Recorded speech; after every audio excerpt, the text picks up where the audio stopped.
Parashat Vayera, we see the beginning of the 10 plagues. We read how Pharaoh's heart is strengthened every time when Moses comes to him and tells him, "Please let my people go." Every time Pharaoh strengthens his own heart. Until the 6th plague, where we read that God strengthens Pharaoh's heart. And subsequently, every other plague after the 6th one, we read that God strengthened Pharaoh's heart. But how come? How could he have no choice, no freedom to pick and choose? If he has no freedom to choose, therefore he has no responsibility and no blame. So what exactly is going on here?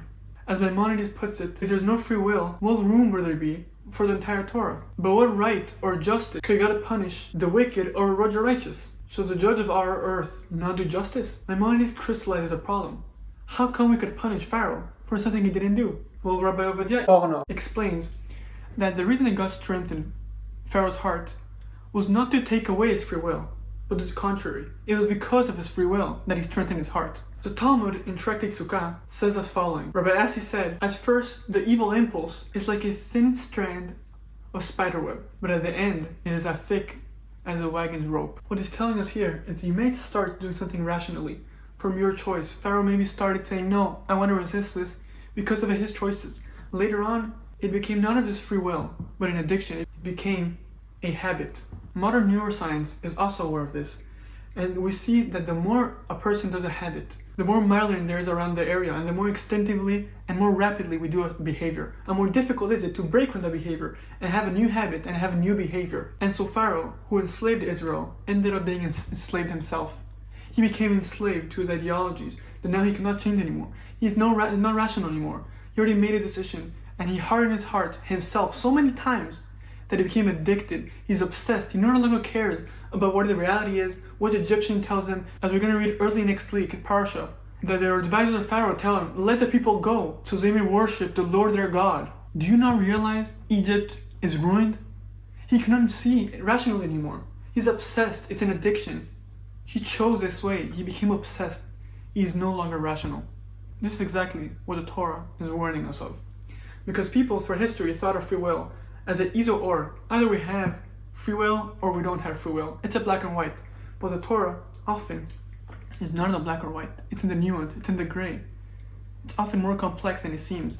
That's why Judaism always speaks in stories. It doesn't speak in an abstract idea of this is good, this is bad. It's more complex than that. It talks through stories like this one of Pharaoh, where you see he did have free will completely. He was a ruler. Everybody listened to him. And then later on, he became enslaved himself. He became enslaved to his choices. And he could not turn around and pick something else. Free will is a range. And we could extend that range or lose that range. We need to acquire our free will. We're not born with it. To the contrary, we're born with dependencies. And we, as we grow up, we can choose to become more and more free and act from our own choices. Modern scientific experiment talks about this extensively.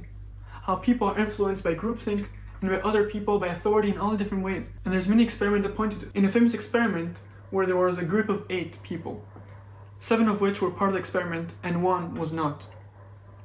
They told them to choose which one here is the longest line.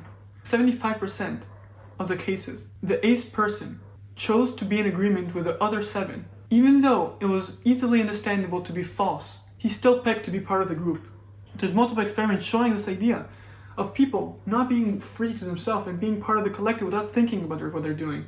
Being enslaved and addicted to video games, to drugs, to their phone, to social media, to different problems, and not choose to be free and rise over those stuff.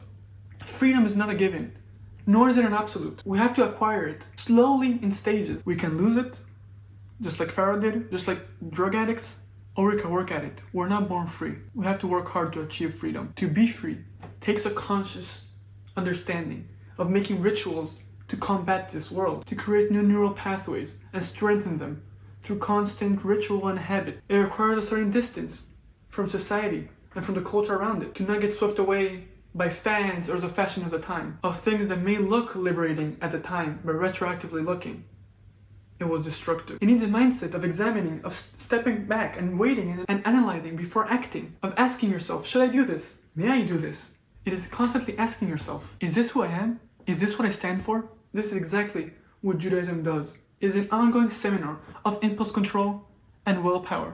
By keeping Shabbat, by stepping away once a week and examining our lives, and not doing everything impulsively, not being addicted to our phones, to notifications, to having to keep updated. It liberates us from that. And by delaying gratification before eating to bless God and wait and examining the food you're eating, making sure it's not meat and milk together, meat and dairy together. And Pesach, the first festival, that teaches us everything about collective freedom and provides us with the skills of personal freedom. Freedom is less than a gift than an achievement. The most powerful man in the ancient world lost it, but a nation of slaves, with the help of God, achieved it. Never take freedom for granted. It takes hundreds of small decisions consistently over time, and that is what halakha, Jewish law, is all about: preserving our freedom, becoming more free and more in control. Shabbat shalom.